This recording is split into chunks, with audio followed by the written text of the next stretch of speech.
Syrians awoke Monday free from the brutal Assad family dictatorship that had governed the country for 50 years. A lightning campaign by Syrian rebel forces in recent weeks and the rapid collapse of government forces culminated in President Bashar al-Assad and his family fleeing to Russia over the weekend. The development sparked jubilant celebrations in the streets, tempered by uncertainty over the nation's future. احنا اليوم فرحتنا ما بنعطيها لحدا، صرنا عم ننتظر هاليوم 50 سنة.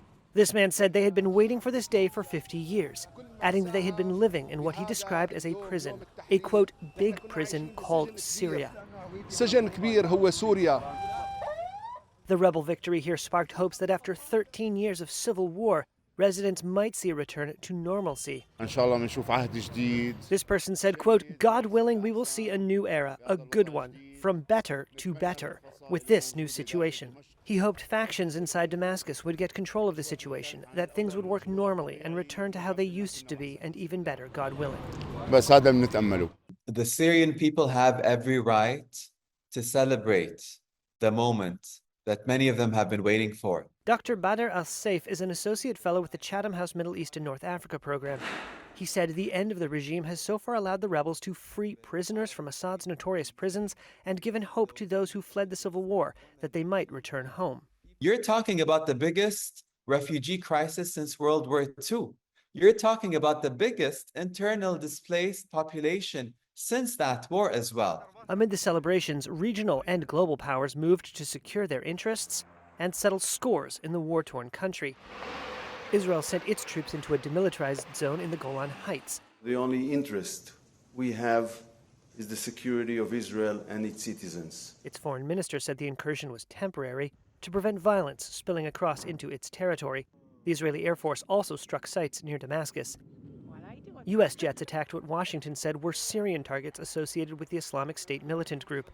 The Kremlin said it planned to discuss the future of Russian military bases in Syria with the country's new rulers.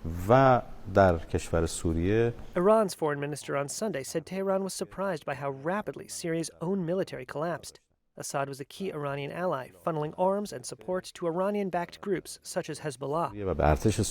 The path for Syria's future is often sold as one filled with chaos, unrest, and uncertainty, and by others who are on the ground and celebrating still are ones who think that things will be rosy and all good news.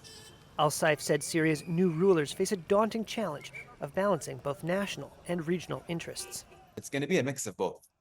And we need to be mindful that this is a work in progress. It's as good as you can make it be.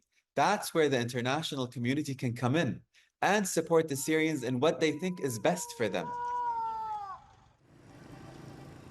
It took everyone by surprise, the lightning speed of the Syrian rebel advance and end to 5 decades of Assad rule, one of the biggest turning points for the Middle East in generations. How did the rebels pull off their offensive?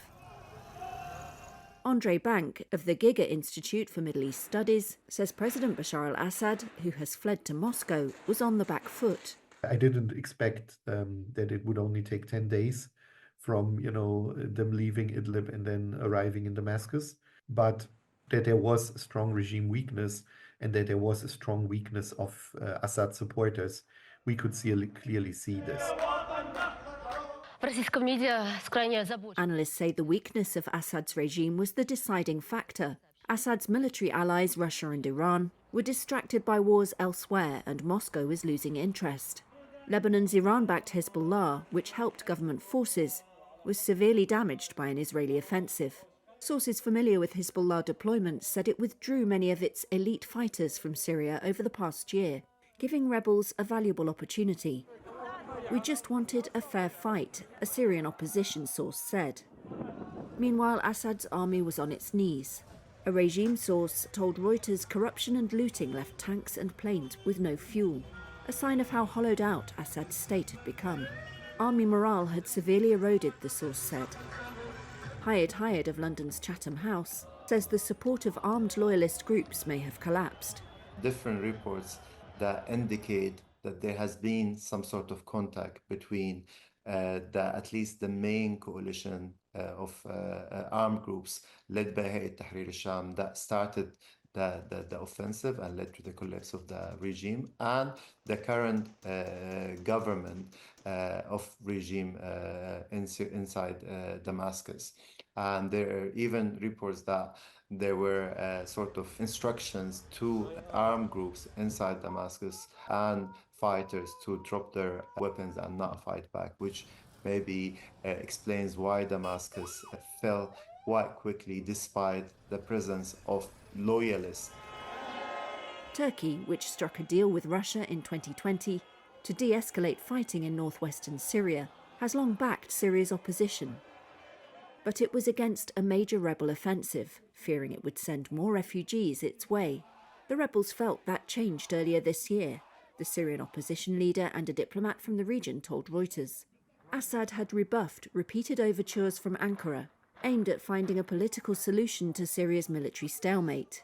Turkey's stance towards Assad was hardening, so the rebels communicated their plans for an offensive, the sources said. They felt they received tacit approval, though Turkish officials have denied they gave them a green light. Turkey now appears to be Syria's most powerful external player, with troops on the ground and access to the rebel leaders.